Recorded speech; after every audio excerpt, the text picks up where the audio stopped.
Assalamualaikum warahmatullahi wabarakatuh. Di sini saya akan mempresentasikan mengenai permainan budaya Sunda Gobak Sodor disusun untuk memenuhi UTS sebagai SD pada mata kuliah Permainan Budaya Sunda. Dosen pengampu oleh Bapak Haji Agus Ahmad Waki, MSN, dan Bapak Yudhistira Rezeki Firdaus, SPD, MSN. Saya di sini Risa Yulian Herman Putri, nomor NIM 1901020059.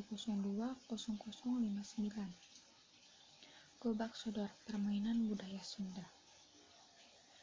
Nama permainan Gobak Sodor atau dalam bahasa Sunda atau sering kita kenal dengan galah asin.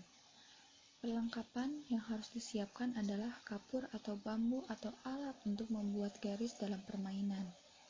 Tempat dilakukan di tempat yang luas, di lapangan.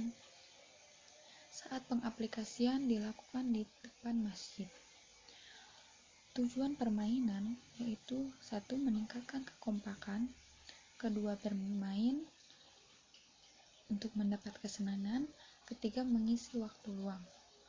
Manfaat permainan menurut Achroni: 1. Memberikan kegembiraan pada anak.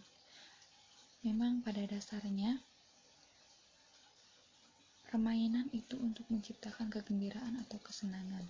2. Melatih bekerja sama anak dalam sebuah tim. Betul adanya karena dari Gobak Sodor dalam permainan terbagi menjadi 2 tim. Jadi dapat terciptanya kerjasama dalam sebuah tim. Kemudian pada permainan setiap tim harus memilih pemimpinnya. Hal ini bermanfaat untuk melatih kepemimpinan pada anak. 4.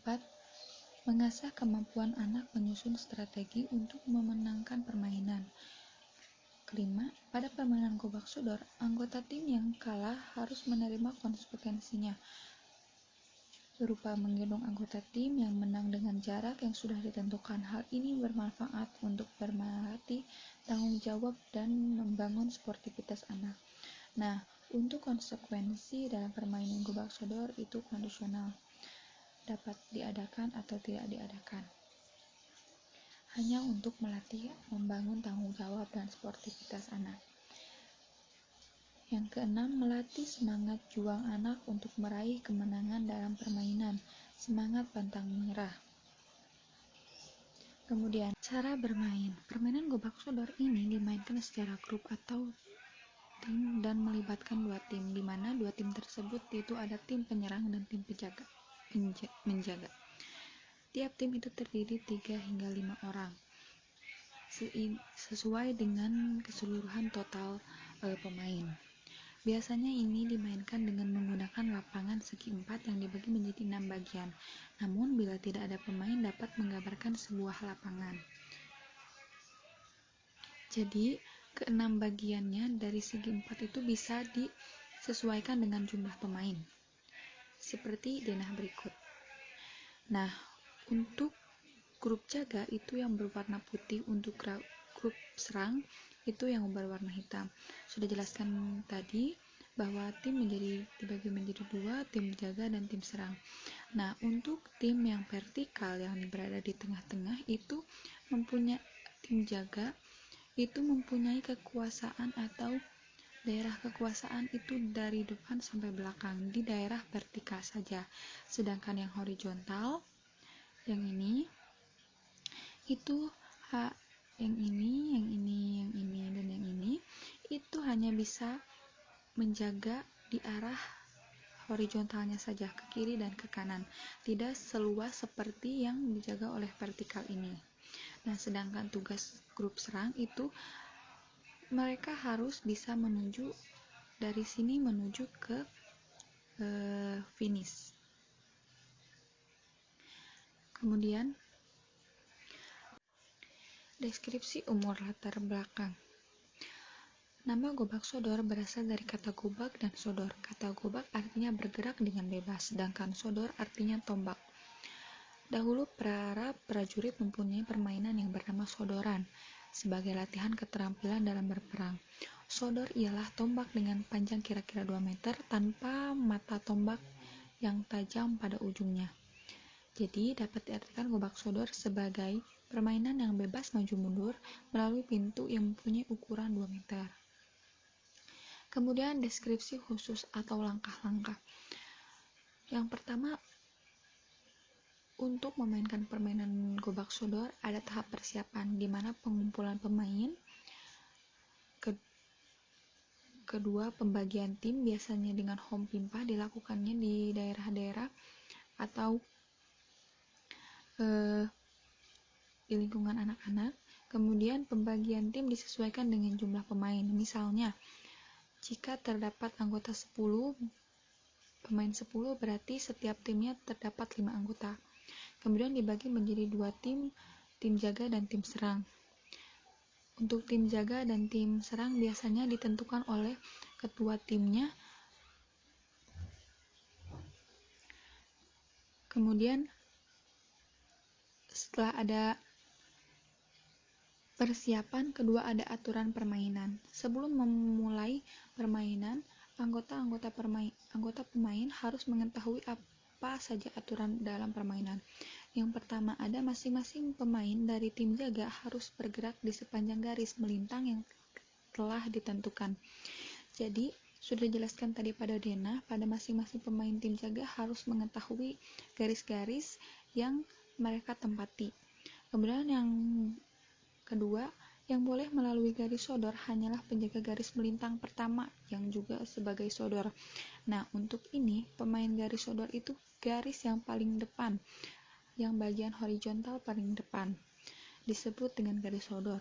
Kemudian masing-masing pemain tim serang dari pangkalan harus berusaha melewati semua garis melintang.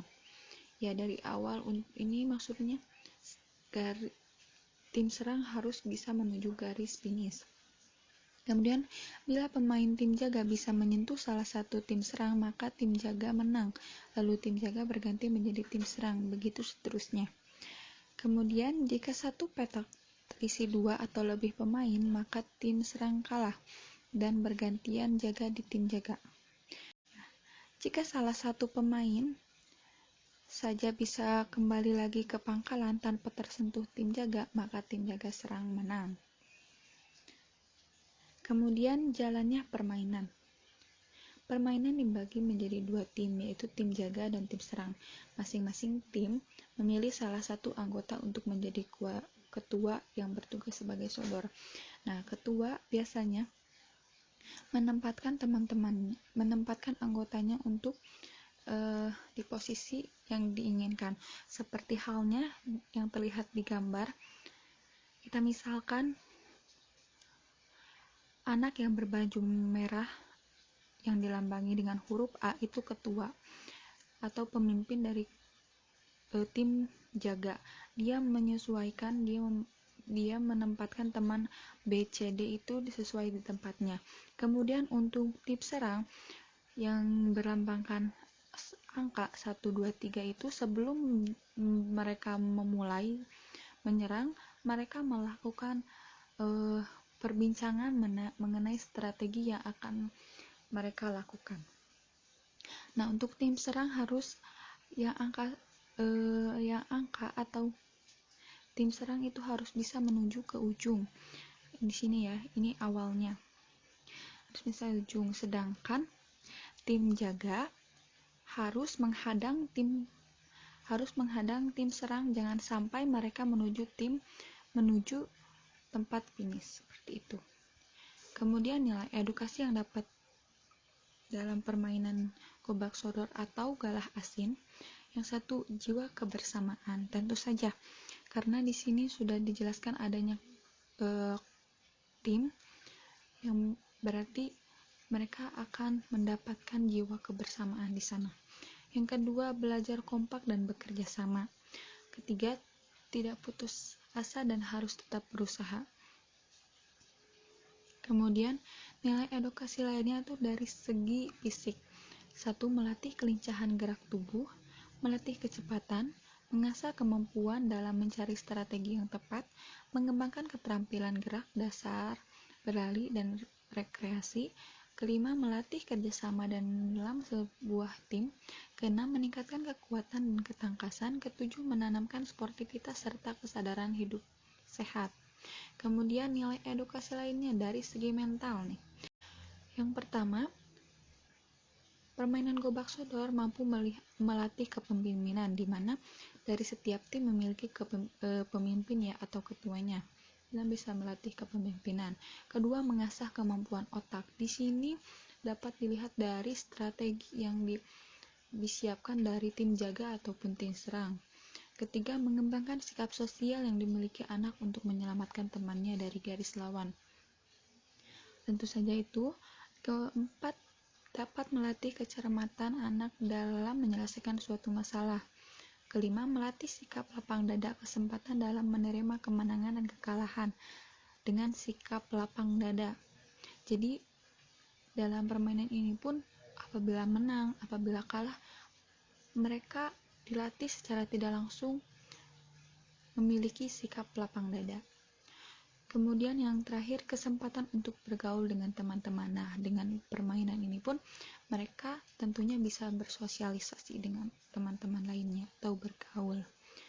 Kemudian ini dokumentasi saat permainan, dan untuk link pengaplikasian atau permainan gobak sodor yang saya lakukan dapat dilihat dari situ.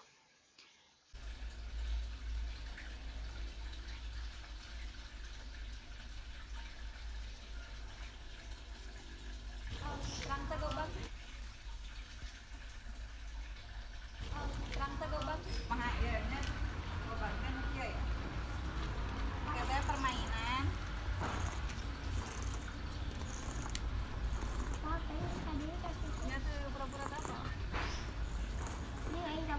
nah, nu ngajaga di dia hiji ngajaga di dia hiji nu ngajaga di dia nah ieu finalna misal di dia awana engke anu pemain harus biasa ka dia kayak lawanna kedah ngajagaan jangan sampai masuk ka dia atas kayak dijaga gitu ya garis-garisnya setiap orang teh jangan melewati garis milikna jadi nu jaga di dia berarti cuma menjaga di garis diunggul nu di dia garis diunggul nu di belakang garis diunggul gitu atas gak main sama anu main sama biasa di dia eta bisa natut di dia nyamen nang ka dia di dia teh biasa ka dia bebas nu penting ka dia bisa iya terus kan namun sadayana kan nu di dia teh orang terus kadena sadayana muri aya nu kenging nu kenging misalna teh kudu ngajaga di dia berarti awet keluar permainan bener yuk homi pak layung gamreng layung gamreng balirikun agakun kumaha tasadena kumaha bentuk bemo kumaha bentuk lain kumaha bentuk baju kolen seotik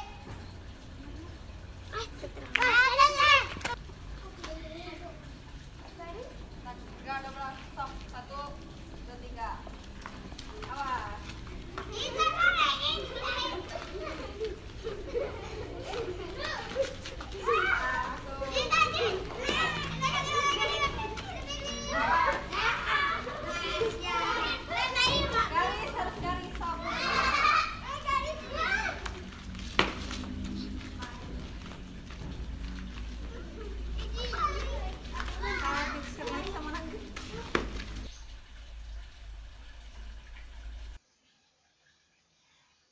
Terima kasih yang bisa saya sampaikan